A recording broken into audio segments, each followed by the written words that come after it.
19th. Thanks, Kelly or Emily. I want to welcome everybody to our meeting this afternoon. Just a reminder, this meeting is being recorded. And just for a roll call vote, our roll call, who's present? Tanny Stephenson. Present. Ken Anderton. Present. And Tom Hansel is present as well. Is there any public comment today, Emily? There's no one. Okay, just wanted to know we're in public session. So I was able to listen into the September meeting. So thank you for having that video recording available. So I'm kind of prepared to be thinking about the first item here, item B, a resolution to ensure public safety by managing unauthorized occupation and obstruction of the district system. Hi, Hong, you ready to repeat the last month's presentation? Thank you.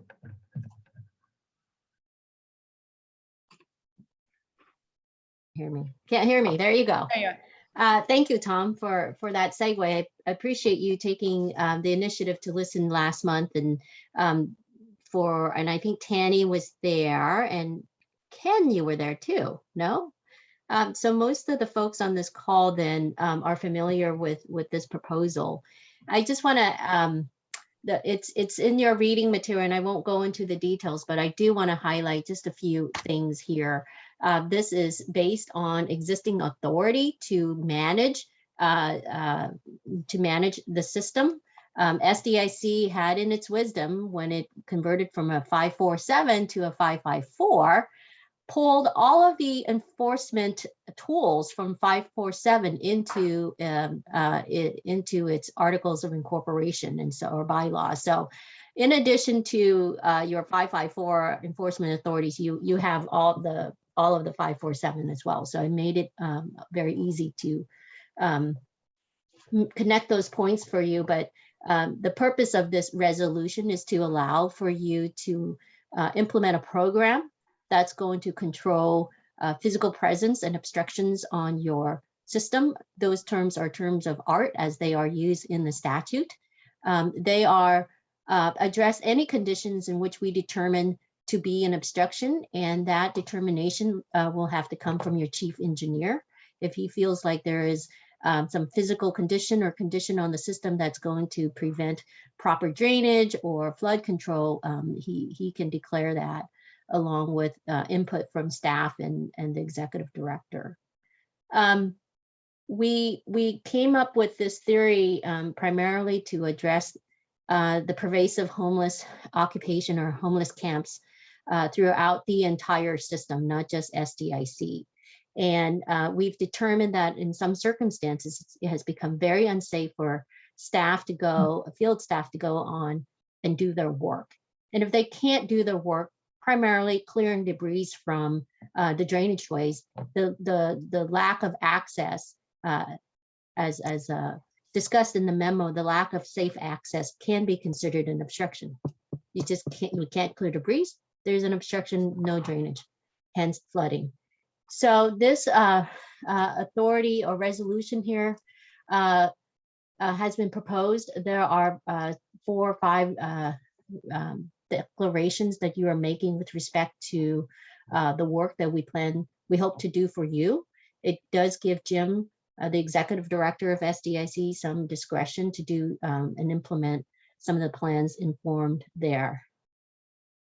So with that, and this is based on, I guess, our interpretation of your statutes. And so to the extent that there may be a need for you to participate in projects that are outside of the jurisdiction,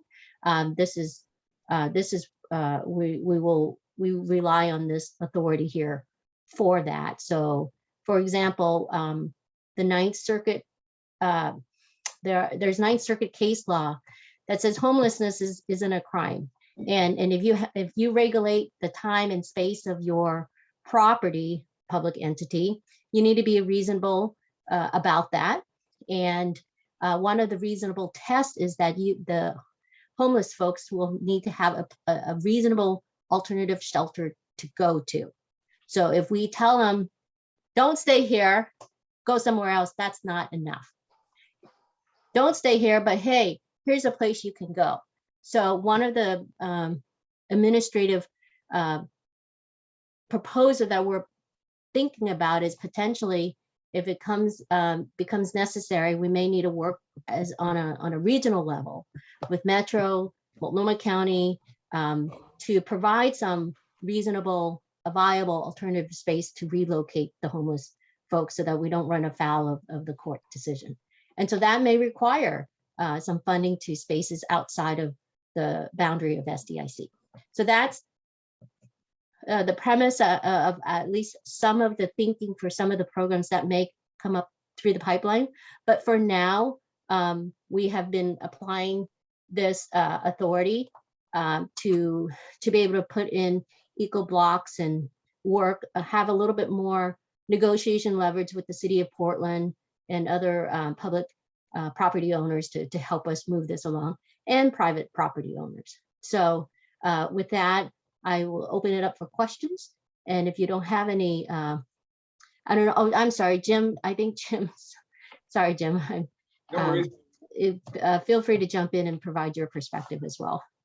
I guess the only thing I would want to share with you all is that we would only use this authority where we might try and enforce against a different property owner after consultation with you all. It's not a step that I would take lightly, and we would definitely want to work with you, but it is useful and already has been useful, for example, in conversations with Portland Parks about what our authorities are. And I think it's helped us inspire some action from other agencies. And so again, I will be loath to use this authority to try and impose civil or criminal penalties against a landowner or to seek reimbursement.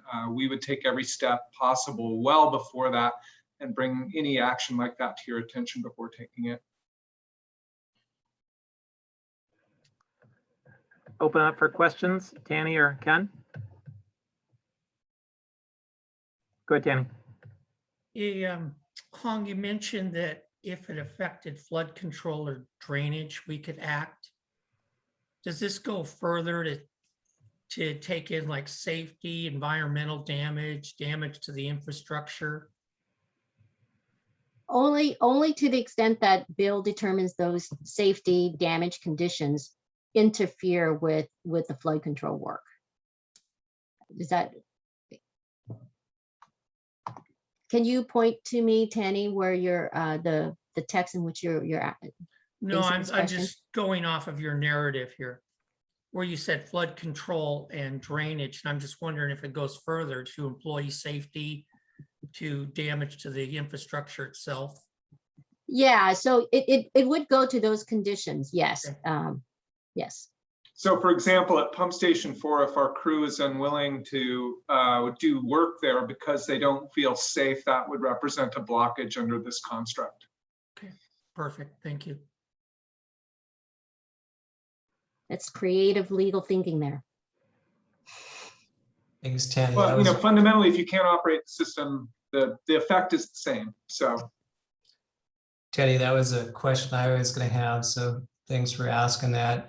Only other question is, Hong, have you seen this court tested at all? I assume it's the Boise case is relatively new. So, but have you seen any districts that have had to use this type of authority? No, and I would say that we're unique in the authorities that we have. The obstruction language, it exists for all 547 authorities, but I don't know of any drainage district that has done this. This is not anything, I'm not creating any new legal authority. What I'm doing is pulling it all together in one place and building sort of or allowing the executive director to build a program around that. I think that if we were to get tested in court, I feel super confident about the validity of this approach because we are a special district. The Boise case deals with cities and counties that have homeroom rules that allow them to have much less defined purpose. As special districts, we have a very specific purpose, and that is flood control, public safety, and drainage. And so to the extent that we're required to have more enhanced regulation of our properties, the land that we manage. We're able to do that more so validly because of the special district, in the sense that we're doing it because we're trying to keep people safe. So I feel, so it hasn't been tested in this context, but given the narrow scope of a special district, this would fit within that. I feel confident in it. Mr. Chair? Go ahead, Jim. Immediately preceding this board meeting, I had lunch with Sunny Simpkins, who is a former MCD employee and currently with the National Association of Flood and Stormwater Management Agencies. And she said they've actually been hosting some mentoring sessions for their member districts around the nation on homelessness. And she said they've seen a significant rise in challenges for drainage districts across the nation, including the East Coast. So we didn't get into the specifics of legal authorities, but it sounds like this is a set of circumstances that many of our fellow agencies are trying to address. So I could ask them for additional legal review if that would be helpful to you all. Ken, would that benefit you? It'd just be helpful to, I mean, I'm prepared to vote on this today, but I think in general, it'd just be helpful to understand, you know, if there's any additional risks or best management practices we can take from a legal standpoint. Okay, I'll follow up with Sunny and see what we can learn. Do we have any numbers on the frequency we might be expecting to enforce something like this with SDIC? You know, properties, easements. Is this a high need? I mean, are we going to be exercising this in SDIC anytime soon? I have no sense of volume of campers, right? So most of the camping activity is not within the SDIC boundaries currently, and most of the camping that occurs in that general vicinity is around, I'm going to forget the name of the park. Tanny, help me out. Lewis and Clark, and you've got the Chinook Landing. It's farther east. 1,000 acres. Sandy 1,000 Delta, acres. 1,000 acres. Yeah. Thank you, Tanny. So that's good to know. And then, Jim, it sounds like you and your staff are working with the joint office to the extent that the county can help out, and the sheriff. They're on board with this plan. Yeah, we've met with the sheriff, and I've in regular communication with the joint office, because most of our challenges are outside of, well, that's the wrong way to put it, because they are inside the city of Portland. The sheriff is demurring a little bit, and the joint office is doing what it can to assist with outreach. But their recommendation to me was, well, increase your contract with Cascadia Behavioral Health, which we have done. So. Great. I'm really pleased this is happening just to ensure the safety of your staff who are out in the trenches, on the levees, with making these encounters. So this gives them a tool that it seems to address, you know, any confrontation and allow them to conduct the work that they're there to do. Any further discussion? I agree, Tom. I think it also extends to the campers themselves. In certain situations, they may be in a hazardous area that could get flooded, or certain hazards that would be, you know, they may not know about or can see coming. So I think this is a great step to address it, you know, have the power and to be able to address the issues as they come along. Just I for the would agree board's as well. I benefit, think this is a great step. Sorry, Tim.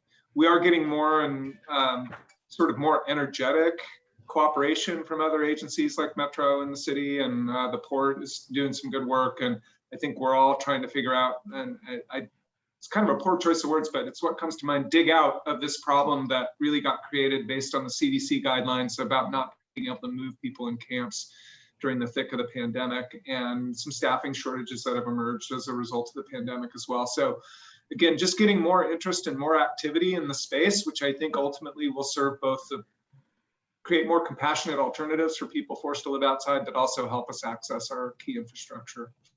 It's probably going to be another year or 18 months before we're back to anything that's close to a semblance of normal, but I'm seeing progress. I'm hopeful. Just a question on current operations. Is there any practice of a daily drive, or, I mean, just the clear blatant, on the levee, in the levee camping, that we actually have a vehicle driving it daily to, thwart off anybody who's looking to set up camp, right? It's just eyes on the ground. Is that a practice that SDIC can ask for? We have increased our security patrols. I think the way we've been trying to stage it, and Bill or Randy might be in a slightly more informed position, but for example, at Pump Station 4, where we've achieved some level of cleanup and access, we're now moving in with the vendor to secure ongoing access with some eco blocks and other structures. And we're also increasing our contract security patrols through there. It remains to be seen whether that will be successful, but that's the objective. We're also going to meet with some local landowners right here around headquarters to see if they want to join in some joint patrol efforts to try and save us some money. And again, I met with the North Precinct commander for Portland Police, and she's interested in convening a group to talk about Big Four Corners and Pump Station 4 as soon as she has capacity to do that, which could be a little while, but she acknowledged the need. So that's what we're trying to do. I wouldn't say it's quite as organized as that, but what you're going to see is probably some budget requests that come through next fiscal year to ensure that we have adequate patrols and a little bit beefed up security. So is it an option to have this service drive the SDIC levies at a high interval so they can at least spot campers and, avoid them from setting camp? I mean, it's amazing how large the camps get. And it seems like earlier intervention may be a benefit. And again, this is not my area. It's just more prying to make sure we're active.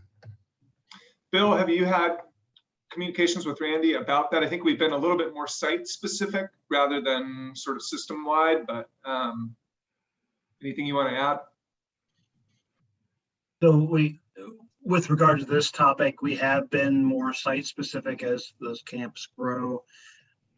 We do, of course, perform inspections on, I think the levees, full levee inspections occur quarterly. But it can, so to answer your question, Tom, yes, that's a possibility.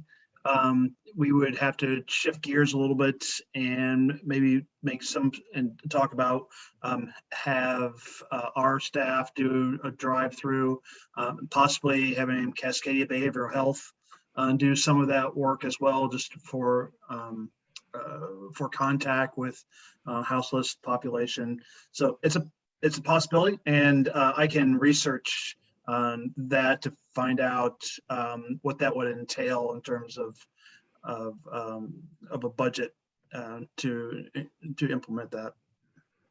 I guess the one thing I will say, Tom, is that when we do get sites cleaned up, we've been taking pretty assertive action to try and maintain access to the sites by putting in barriers. And we're working now with PBOT on several sections of the levee where the bollards continue to get destroyed, and coming up with new designs that are permittable through the core program to prevent that access for unauthorized people while still allowing adequate maintenance access and first responder access.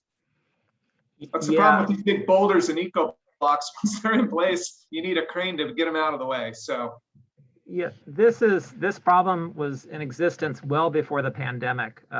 We were taking active measures for signage, the barriers pre-pandemic, and it just amplified during that period. So yeah, and what we've heard from Cascadia, who does our outreach for us, is that back before the pandemic, people were more receptive to moving than they are now. There's a little bit more hostility, and that's where we've been struggling with the law enforcement component of it. And we're pleased to see North Precinct starting to be able to devote some resources towards this challenge. thanks, Jim. Thanks all. Brian, I didn't see your approval on the resolution. I assume you've looked at this. It's been out for a while. Yeah, let me get the video started. Yeah, I mean, I didn't have any objections to this. I think it's reasonable. I think that the the statutory authority is there, as well as the authority within the bylaws. So it looks good. Typically, I review these after you guys approve them and make sure that everything matches up for what was discussed. And Okay. I don't have any objections here. Thank you, sir. Any further discussion? Hearing none, I'll entertain a motion.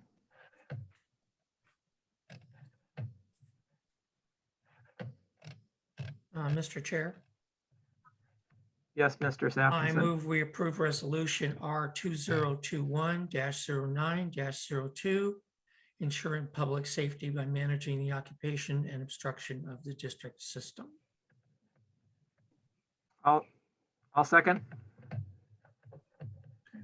We have a motion and a second. Roll call vote. Tanny Stephenson, Aye. Ken Anderton, Aye. Tom Hansel votes aye. Motion carries.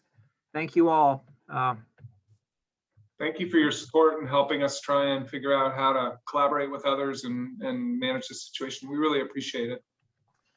Yeah. This problem isn't going away anytime soon, unfortunately, and I hope we have good outcomes. Moving on in the agenda, we have our final item. Sorry, getting up to the agenda. Item C is the PMLS cost allocation discussion, and this is follow-up from in an attachment on a legal analysis from MCAD's SDIC attorney. And I just want to open this. The letter was helpful, and it's apparent as one member of this board, I'm still struggling with understanding the benefit. So, I think the letter elicited, that there's an opportunity to help us understand this better. So we can become more informed and understand the benefit to SDIC owners. And also, the cost allocation methodologies. One option presented was the project cost or the cost allocation options. So there's a lot to wrestle with here, and this topic is really around cost allocation. And I just want to make and understand why project cost isn't supported or shouldn't be supported as an option. So I'll open up to Ken or Tanny if they have anything before staff kind of presents on this topic. Mr. Chair, if I may I just say one short thing that I feel like I have some accountability for that I want to own here. And I just want to acknowledge to the board that Tom provided me some very thoughtful and professional feedback that some of my behaviors created a bit of an adversarial feeling to this. And so I regret that, and I want to be accountable to you as a board for that behavior that created that impression in Tom. And I want to acknowledge that impact, and I want to work with you to try and resolve that and really get to the meat of the issues. So Tom, I regret that created that impression in you, and I want to be accountable to you for creating that. And so I just wanted to get that on the table in an effort to try and ensure we have a thoughtful conversation and we can move forward effectively. So again, I'm sorry, Tom. Thank you, Jim. For the rest of this is, I carry I'm a county delegate in my role here. I'm not a landowner. I represent the county's landowner interest in SDIC. So I'm acting as myself, but an agent of the chair. So back to my question, Tanny or Ken, is there any other elements of this discussion you were hoping to get out of today?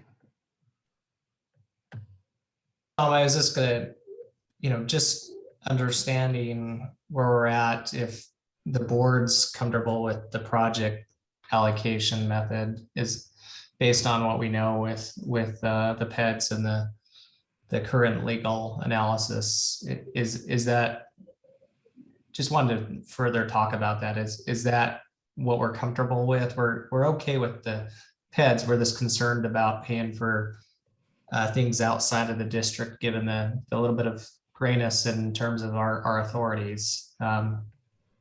Yeah, if I can add, Ken, agreed. I think we're fine. I'm fine. We haven't taken a motion on this, so it hasn't gone to vote.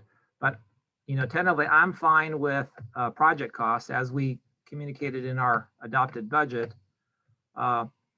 In so much as cost outside of our districts, I think we have the authority in so much as it benefits the landowners of SDIC. So there could be an investment outside the district. I'm accepted that the analysis, legal, statutory authority, we have authority to do that. And, thank you for the legal analysis from both camps. We have that authority.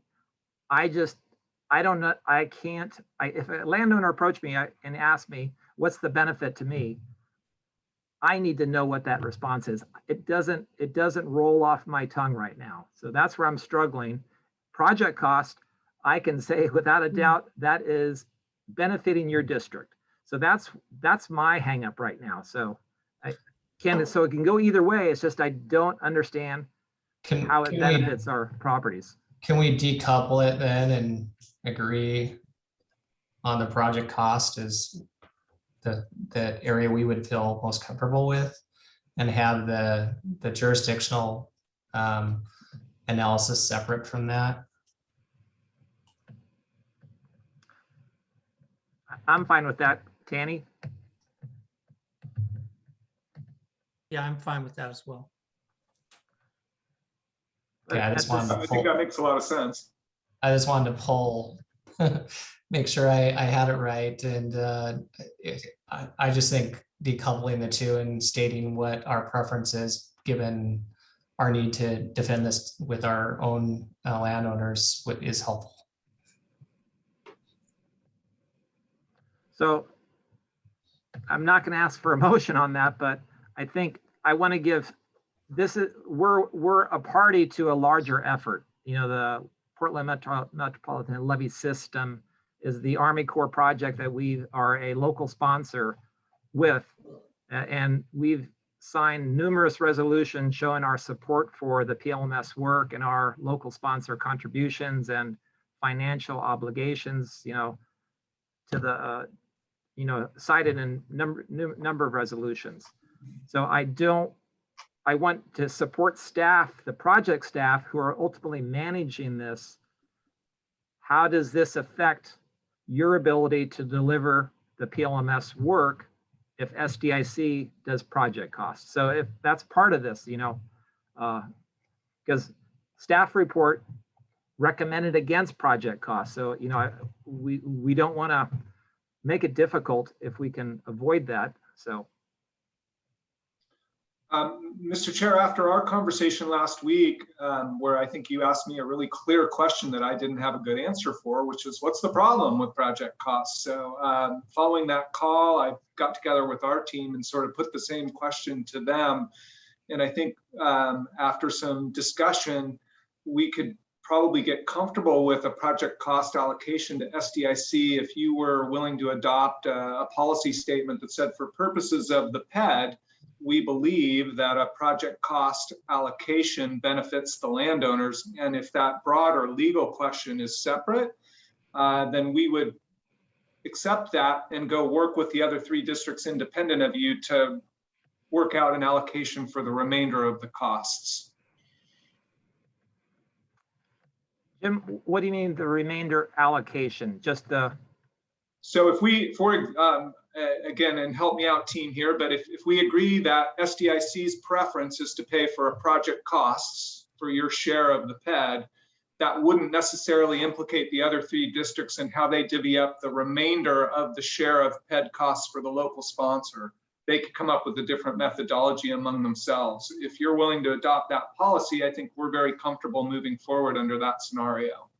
So essentially it's that slide that shows project cost allocation. If we were agreeable to that how that's carved out, is that how I'm understanding it? Yeah, and I think what we would probably, I don't know, because it's up to you guys, but if we agree on that direction, we could probably come back to you with a very clear description of what a project cost methodology would be and how we got there, and you could judge that for yourselves, whether it was consistent with your point of view. But what we would like in response is to sort of separate that broader legal authority question from this particular policy decision for now. We can continue to have the conversation about your authorities as other issues come up that complicate that, and we want to respect your direction on that. But what we would like is to just try and narrow this particular question to SDIC is willing to pay into the PED cost based on a project cost calculation for SDIC. The rest of the districts could come up with a different way if they chose to. I hope I'm making sense, and if not, maybe somebody else can rescue me here. So it's I think the proposal here, Tom, is we would take the amount that SDIC is willing to contribute. In this case, it's project cost. Put that towards the total cost, and whatever is remaining, the other three districts can decide on how they want to divide it up, separate and exclusive of how SDIC has approached its the payment. So if all of the project cost $100 and the cost allocation based on project cost for SDIC is $25, then we would It would take only that be 10, Hong, I'm just saying. Yeah, and then we would take the $25 credit against the $100 total project cost, and that's the remaining $75 will be divided by the remaining three districts, whatever method they decide.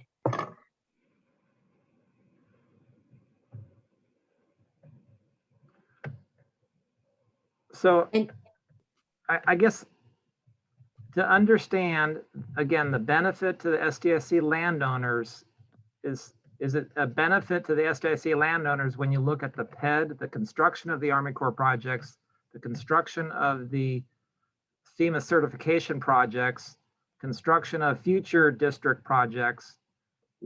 So I need to understand, if we just do PED, what is that? What does that look like? You know, just chiseling out one aspect of a large continuum of future capital projects.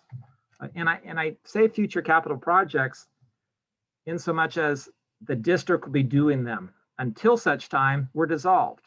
You know, I don't know when dissolution will occur. You know, Ken, Tanny, and I were SDIC board members, and, you know, until such time. So that's where I'm a little, I just need to understand, what does just PED project cost mean in the greater scheme of things? Because this is just one sliver of much work that SDIC and all the districts are going to be tackling. So if you can help me understand that before I can't make a motion until I understand all aspects of, you know, this decision, because when we were thinking project cost, it was like project cost. Now staff is saying just for the PED. So Let me try, and again, Mark or Hong jump in. It is my hope that the urban board will be making decisions around the revenue model and capital costs. That may not happen, right? We may not be successful in a timely way. If that is the case, and there is a future expense related to capital construction, clearly SDIC would have an opportunity to participate in that piece. What I'm trying to do, again, is hope that we can get through having the urban board make those decisions and keep moving on the PED costs without resolving what appears to be a pretty fundamental disagreement over your legal authorities. So I'm trying to keep moving while honoring the difference of opinion. And it is my hope that the urban board will be the one responsible for establishing the new revenue model and referring a capital bond to voters, and not SDIC or MCDD or Pen 2 or Pen 1. So, Jim, I'll just kind of cite back. I don't think I'm not influenced by any attorney's opinion. I think it's clear we have the authority in our articles of incorporations or and our ORS to spend funds outside our district in so much as it benefits our landowners. And that's where we're at. And it's just trying to understand, how does project cost for the PED benefit our SDIC and landowners when evaluating the whole scheme of projects SDIC could be subject to face over the next 15 years until such time, right? So that's that. I just need to understand the whole story. So Tom, would Okay, it just be kidding. helpful if we had a memo drafted that is a proposal that indicates, this is the benefit, that outlines the benefits to SDIC clearly of the PED and what the proposed project costs would be? Would that be something that would be helpful for us to understand? I think it's the PED as well as the other future costs. Ken, is my concern is just because of construction, if we're on the hook for construction in 25, 26, and I'm not sure exactly, Mark, maybe you can help, or Colin, when does SDIC projects with the Army Corps surface? That's out, I think.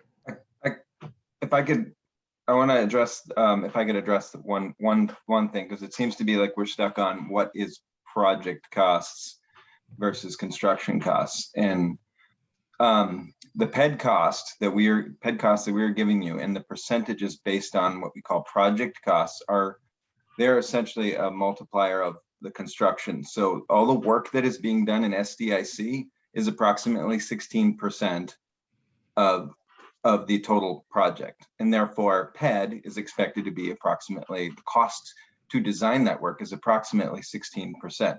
The Corps currently hasn't figured out exactly, they haven't figured out their contracts for design and if there's any differences between the 4 districts. So they just use a multiplier. And that's how we arrived at the PED costs. So it's 16%. So it's synonymous with the construction value. So I want to make it clear, when you talk about setting precedents for future work, like LRC certification, these percentages are not applicable to any of that because they're specific to the PMLS project costs. And so they don't set a precedent. They shouldn't set a precedent, because if you look at work that maybe in the future is done ubiquitously throughout the project, let's say O&M type things, that's a different percentage, or that would be a different allocation, because that might be based on surface area of the levees or linear footage of the levees, or for conveyance, it might be square footage of the drainage areas. In this case, the 16% is very specific to the projects that you are receiving, that you will have to do work on to complete the PMLS project. The pump station, the levee in the northwest corner of SDIC, and the Troutdale Outlet Mall levee tie-in. So to answer the other question, what is the benefit of other allocations? The benefit of other allocations in this case is all the other potential allocations, your landowners would pay less. That is the benefit, short and simple. So project cost is the most expensive. And in terms of the opportunity to just say, we like project costs, we're concerned about a precedent that might set using other allocation methods. If you go to, let's just say a very extreme example, the economic benefits, which I know that folks are wary of. So we've prepared hybrid composites. All those are in all those circumstances, SDIC and the landowners less than, and in the SDIC is unique in that the economic benefits don't flow between the other 3 districts. So you could say, as we said before, we'll pay our 16% share, thank you, and just move on. And then the other 3 districts will have to figure out how they'd like to apportion their costs, because a lot of the damage scenarios cascade between those 3 districts, much more so than between the other 3 and SDIC. And so they can figure out how they apportion those. But let's say that you did say another allocation method would benefit you because you'd be paying less. So you could say, we want to use a different method, and we'll only pay 11% of the total project cost because it's based on some other method. And then those other 3 districts could figure out how to work amongst themselves. because really from a damage scenario, there is no major failure expected between SDIC and MCDD. So you're really paying for costs of damages, flood scenarios that mostly occur across the perimeter boundary of your system. And so I just want to warn you that we again, as Jim said, if you would feel most comfortable with just paying based on the proportion of project work that's going to be done in your district, that's fine. And we can isolate you from a financial perspective and calculate the shares amongst the other districts. But I just, as project manager, I want to warn you, look, you could lose up to 50% savings for your landowners by using that allocation method. It's the most straightforward to explain, but there's a lot of allocation methods used in different parts of the countries for different purposes. And they sometimes use economic benefits because they want the person that's benefiting the most, or the groups that are benefiting the most, to pay their fair share of what they're benefiting from, rather than the cost. So Mark, question. hope that helps. Yeah. You use the term, the total project cost. So the county, when we do projects, we would see these as discrete projects as an overall group of projects. So will SDIC or will MCDD receive kind of project budgets by each discrete site?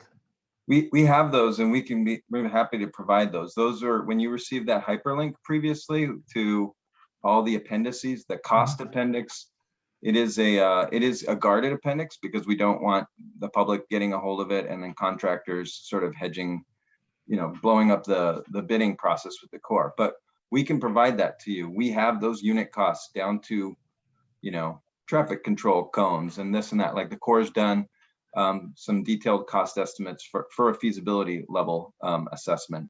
We can provide those to you. But yeah, they show your individual projects. And so to answer your other question earlier is how does SDIC sequence in the whole process? Right now, the Corps has come up with a schedule, and that schedule involves the first projects being done in Pen 1, and the second set of project or phase being MCDD and SDIC projects.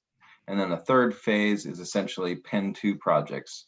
And there's a rhyme and a reason to that. But the Corps has also told us that when they get into the federal budget process, they could reorder some of those phases, or the Corps leadership may reorder those phases. But at no point along the way will we not be able to pull those sub projects, those individual measures like that will occur in SDIC. We'll be able to pull them out. So even they said they might decide that SDIC's projects and maybe some other pump station projects are the most attainable to start off, rather than biting off a big chunk with a large phase. We do a bunch of smaller projects and sort of get the ball rolling. So there's a possibility SDIC could come right up front in construction. But so I hope that answers that question as well. That was very helpful. Thanks, Mark. So just to make sure I'm processing this correctly, should another district's projects go over or under, that will benefit that district's allocation or project cost. So if SDIC goes under budget, that would be SDIC to SDIC's benefit. Or if the railroad embankment project came in under budget, that would benefit the cost allocation between the three districts, the Pen 1, Pen 2, and MCDD. There will be a lot of balancing the books on the back end in terms of all of our cost sharing credits and those sorts of things. And if you have to recall, most of our obligations currently are projected to be in real estate costs and relocations costs. And so, but yes, there will be opportunities to rebalance. With respect to PED phase, I don't expect those numbers to change very much. So I don't expect numbers we're asking, they might uniformly go up, but there are actually up to 25% contingencies already baked into the numbers we're giving you. So there's a lot of room before we exceed any current expectations. But I don't expect in design's not, as you probably are familiar with, it's not like construction where you suddenly encounter field conditions that you didn't expect, or And so suddenly you blow the budget on one particular sub-project. But in design, it should be pretty close to our estimate, or at least our highest contingency estimate. So to understand the benefit again, when would SDIC be contributing towards its project cost of the PED? If our project is, I think you said third in line, would it be putting PED up at that time or next year? That's a good question. Well, the numbers we have in terms of what the Corps is spending, it starts off with the first year of PED will be about 40% of overall PED. And that's not surprising because they will probably do survey and the general investigations involved to get started setting up CAD files and all the detailed work right off the bat. And so I expect, while at the end of PED, or the first couple of years of PED before we go into construction, they will focus on whatever phase they determine is that going to be that first phase. They're going to be pushing the ball along on all districts in their work, and especially in terms of survey and stuff. So I don't expect any particular district, especially maybe that first year, to get too far ahead of the others in that first year to where you might say, hey, we're not getting our money's worth this first year. We're all contributing based on those construction costs, and they're going to be pushing all those plans and the permitting and all those things ahead. Yeah, I mean, the Corps is looking to the local sponsor, which is our collective self, to fund the 5.6 million local share of the PED, and that they don't care which of our historic districts pays which share. They just need that local match made. And the benefit to the SDIC landowners, among getting an improved system down the road, is that 2/3 of those design costs that you would otherwise have to bear are being paid by the federal government. That's just one of a range of benefits that come from you guys contributing based on whatever methodology is comfortable to you. And what we're saying is, if you'd like to pay project costs, we're willing to accept that, as long as it's not precedential for the rest of the districts figuring out how to fill the remainder of that local share bucket for PED. That sounds fair. So another question, I think this last legislative session, were we successful in getting state funds? We're making another run at it, and we're also going to make a run at a levy grants. And if we're successful in that, obviously we'll come back to all of you and figure out how we would allocate those new revenues that came in. You would not be punished as a result of us getting external revenue. Thank you. You read my, you were reading ahead of me. So I would like to just take your money now and say thank you, but I don't think that's the right approach. Fair enough. Ken or Tanny, any questions? No, good discussion. Thanks, Mark, for the explanation. Welcome. And I think what this hopefully gets us through is we can acknowledge that we have different interpretations of some statutory stuff. And it sounds like, Tom, maybe you're persuaded as long as there's this finding of benefit. But what I'm hoping is it just allows us to move forward with winning this 2/3 federal match for both design and construction. That's really where my interest is, because it's just such a benefit for the entire region if we can get that investment from DC. Yeah, and I'll circle back. I mean, our stakeholder is the city of Troutdale, and many years ago, early in the development of the certification projects, we had a working session with them, and we communicated to them. Our goal was to, the term come in whole, and I'm continuing to honor that. So even if it's going to cost us more, we're still wanting to come in whole. I mean, that's my perception, and I'll let Ken and Tanny interpret how they want to move on this. But that is a big part of my action here today, is really honoring the city there, who has been a good sponsor and stakeholder with us.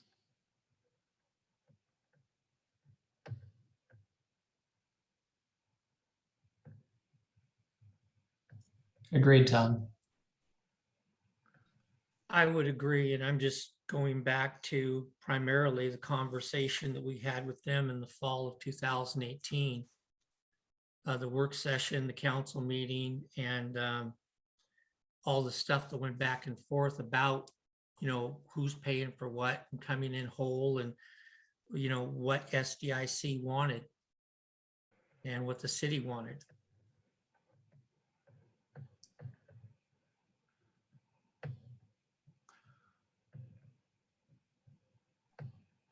I know there was a request on a resolution to just state this was for the PED only project cost. I'm not, I think just if we want to talk about that more, or that can come at a later time. We don't have a resolution today, but just really, I'm We not could definitely clear draft- on, I'm sorry, Tom. I'm just not clear on understanding. I guess I just need to understand the numbers a little bit more, just to be really clear on that, so. Well, let me make a suggestion, and again, it's sort of making it up as I go. So more in the brainstorm mode. So if it's not a good idea, please kill it. Why don't we draft something up for your consideration at your next meeting?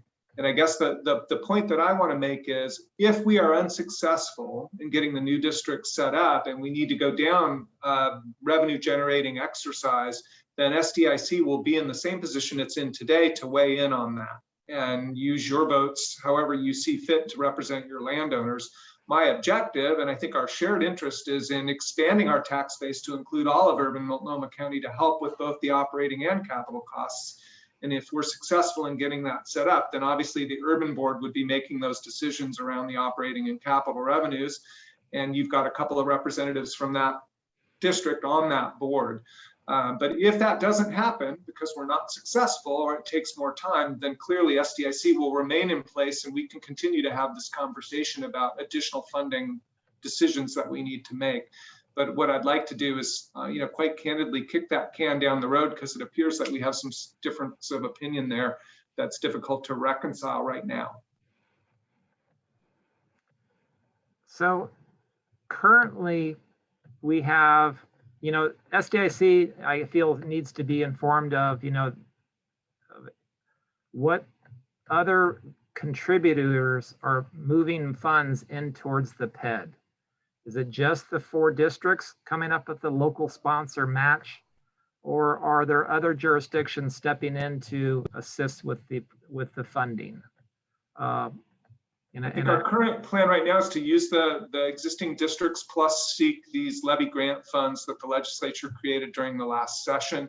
We are hopeful that we will have more information on that sometime late next spring, early summer. Is that correct, Evan? Or Colin? A little bit earlier than that. Yeah, we'll find out actually next month whether or not they'll do a bond sale this spring, and if then we could actually put ourselves in a spot to be a part of either a grant or loan program for the spring, and then they'll do another bond sale the following spring of 2023. So we'll have more information to share next, probably early December, honestly. And then I want to acknowledge to you, SDIC board members, that it is quite likely that for Pen 1, we're going to need to get some separate checks from Metro and the city of Portland, because the assessments, given the zoning and nature of the landscape there, just the assessments are insufficient, which is why those entities have been writing checks to keep Pen 1's books balanced and to continue their operations. So it's a supplement to the assessments that those landowners in that pen are making in order to keep pace with the rest of the districts. We've not had that specific conversation, but we've developed a pretty sophisticated situation with the city where they put a project manager on that work, and they've assembled an interbureau team to help us work through all of these issues. And they're not charging us for that, which is nice. Jim, for my benefit, it would help to kind of have a list of all the projects SDIC needs to meet, the fiscal challenges we need to meet for both the PMLS projects and the certification work and our maintenance capital to support our operations folks. And, I just want to make sure we have a cash flow strategy that we can meet our fiscal challenges in the, the near future, the next 5 years. I'm just, as I got my SDIC hat on, and until I'm told otherwise, just formulating these decisions, we kind of need to know what the future holds and the steps we're going to need to take to be prepared to meet these fiscal challenges. I'm hearing a finance guy hat on right underneath your SDIC hat too. Oh, you know it. So I want to turn to Colin and Bill a little bit. We don't have, and Janet, you're here too. That seems doable to me. I want to be cautious because I'm not a finance guy. So team, is that I think that's a fair request. What's a time frame in which we might be able to pull something together for SDIC's consideration? I can only kick it off and maybe give a little segue for Bill or opening for Bill. In your current CIP in the narrative, there's a few stand-ins for PED and the PMLS project. What's in there for certification, non-PMLS certification projects is really just sort of staff planning time, but we can pretty easily, at least from things that Mark, Evan, myself have our fingers on, we can pretty easily combine some of the cost estimates that the Levy Ready Columbia Technical Advisory Subcommittee has brought to the Levy Ready Columbia table with what Bill has put together in the CIP. So those are your sort of kind of outstanding construction capital costs. And I'm sure I'm missing other pieces, so I'll kick it over to Bill and Janet. And I think the cash flow aspects of that are something Tom's interested too. Some of that may be a little difficult to discern until we get through a little bit more design, but we could certainly make a forecast for you. I just want to let everyone know, Ken just stepped away for a minute, he said, so it's just Danny and I right now. So the assets and liabilities reports that you helped finish last year has those forecasts on a yearly basis for the next 20 years. And so I can pull information from that spreadsheet and combine that with the information that Colin and Mark can provide to create a combined version. I would anticipate that we can pull that together, but certainly before the November format meeting. I believe that's the third week of November, Emily.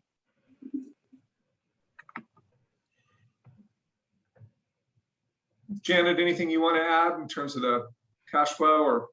No, I think that I'll work with Ben on putting together the cash flow, and we'll sit down and kind of see. I kind of stepped away for part of that. So we'll make sure that we have exactly what they're looking for and give them the best thing we can. Yeah. Tom, if you don't know, Ben is our new Casey Short. Yep. Yeah, great. Yeah, thank you, staff. This will be really helpful for us to make a informed decision, understanding what it means to kind of pay our fair share, and can we meet those obligations, and what finance strategies we could pursue to meet that, or changes in our current assessments. So just trying to be thoughtful and planning ahead. It's a fair request.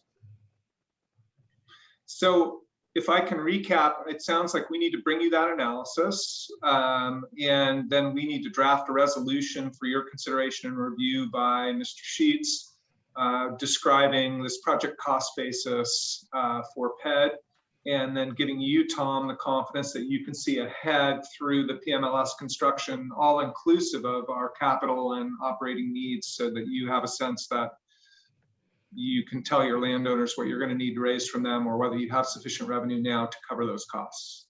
Is that correct? That's coming through loud and clear on my side. Okay. Ken or Tanny, does that work for you?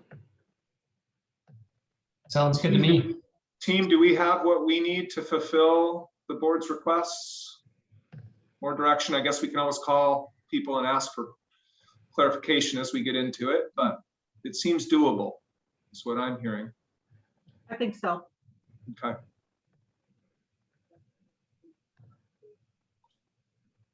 Well, thank you for letting us thrash around a bit. I think we've landed in a constructive place that allows us to meet your needs with your landowners and allows us to move forward. Let us write it down and see if it still feels that way.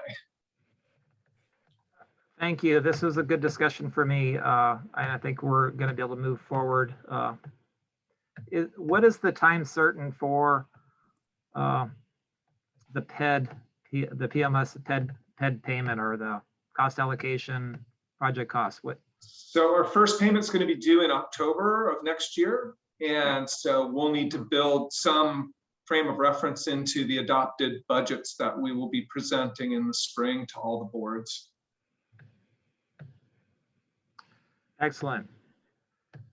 So I think we're done with agenda item C, unless there's any last minute statements. Hearing none. Do we have, Emily, do we have time for new business? Yep, we're still scheduled till 2:30, so. Okay. Thank you. I'll open it up for any new business. Danny? Yeah, I was wondering if I could get a little bit more information about the I-84 ramp by the outlet mall. I'm just trying to get my head around how we got there. I know it used to be a levee and now it's a swale, so it's gone from something that repels water to something that collects water. And it's got to be fixed, but I'm just trying to figure out how ODOT ever got to do this without anybody catching them. I think that's one's on you, Bill. Well, I'll be able to give you some information, and quite honestly, Tanya, depending on your level of interest, I may have to circle back with Kevin Severson, excuse me, for more details, because he's our point of contact for that. The long and short of it is that ODOT didn't engage us during design. And we found out more during at the construction phase.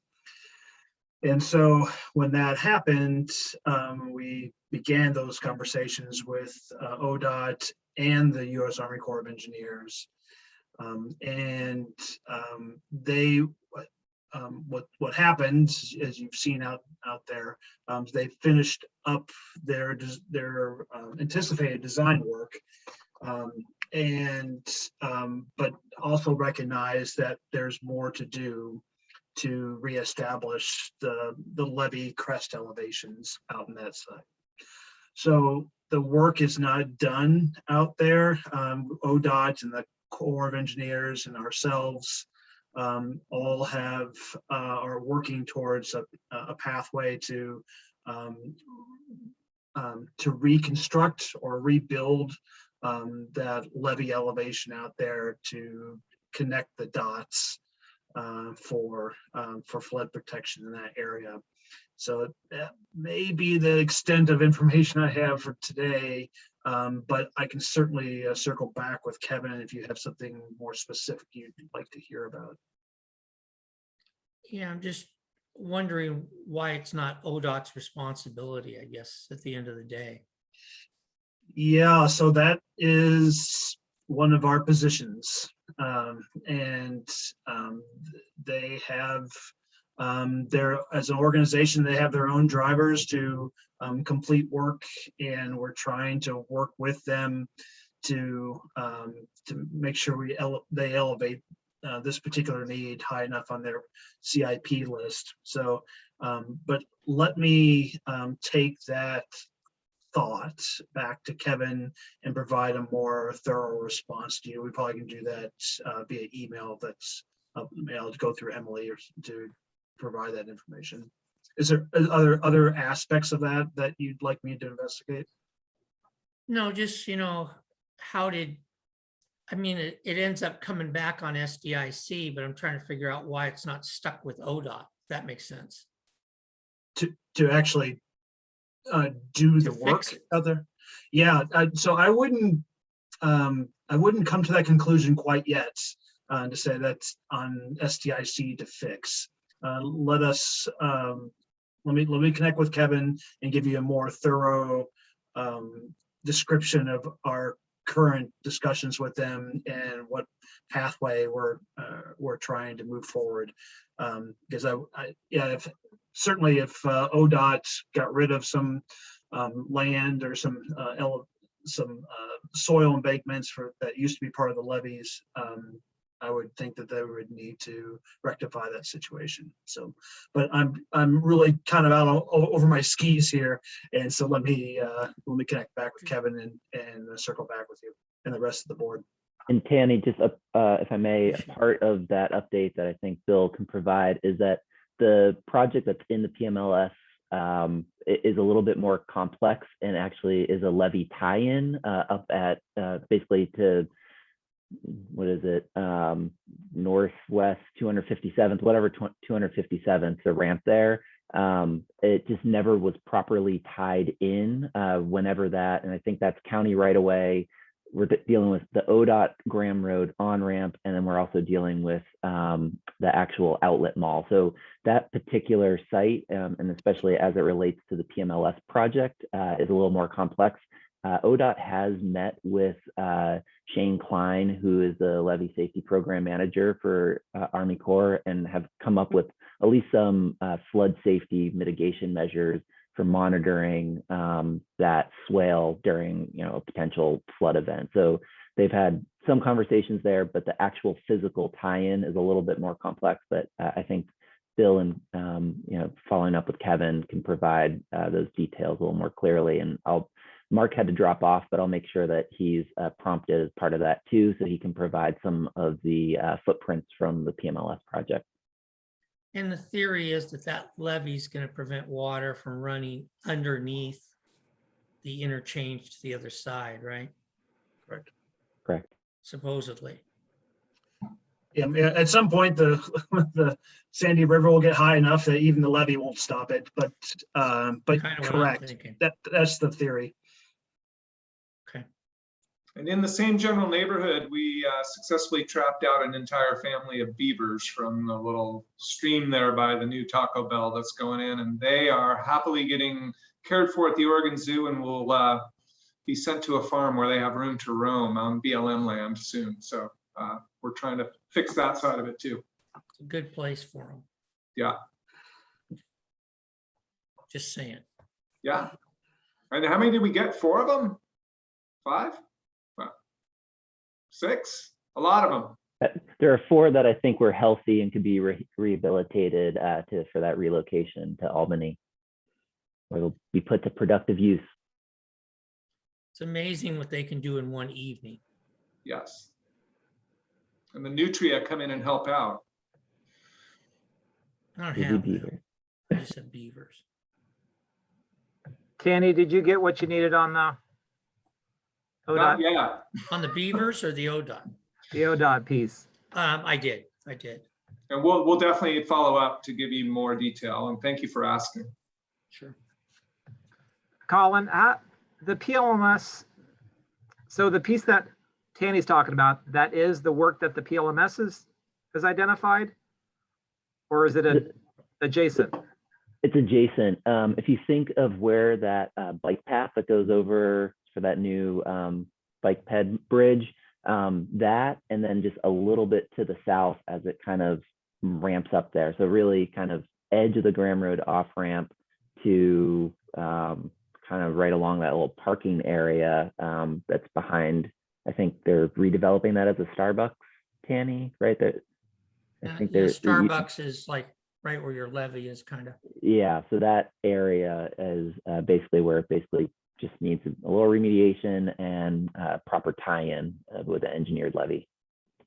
Is there any connection to any certification deficiencies in that area? Or is just on the PLMS report? This is a PMLS project, and so it's above. That's a great question, Tom. It's a little complicated. It's above the 1%, but because it has been identified by the Corps, it is a rehabilitation inspection program issue, and we also need to remediate those so that they're kind of tied together. Turn the rock over and you take possession. But Any this thing other new wouldn't protect business the today? outlet mall at all. Say again? This levy wouldn't protect the outlet mall at all.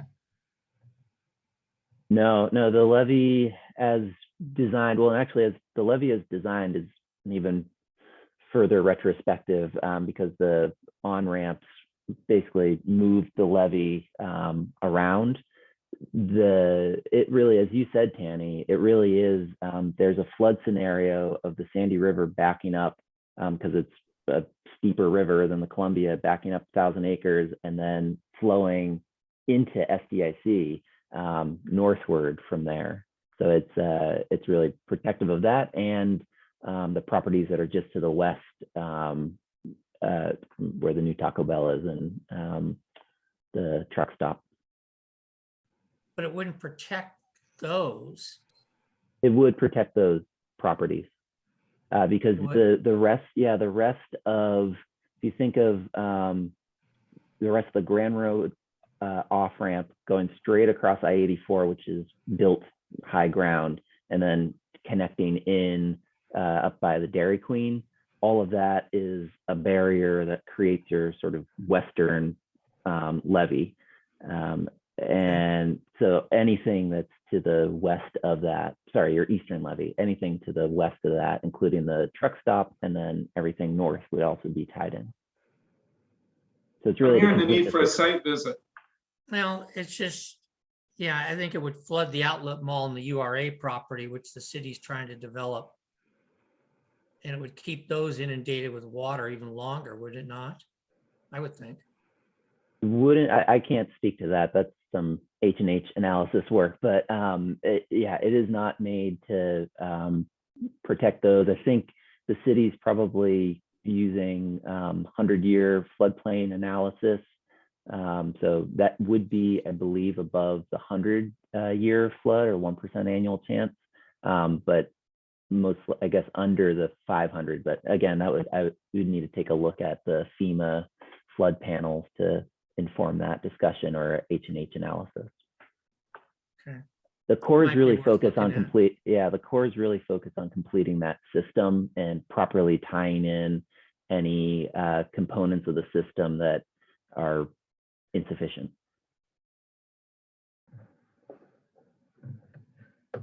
Thanks, Colin. Okay. Tanny, you good with any other new business? Yeah, I'm okay, I think. Some occurs to you, give us a call. We'll do our best to be responsive, sir. Ken, do you have anything for today? No, I'm good, thanks.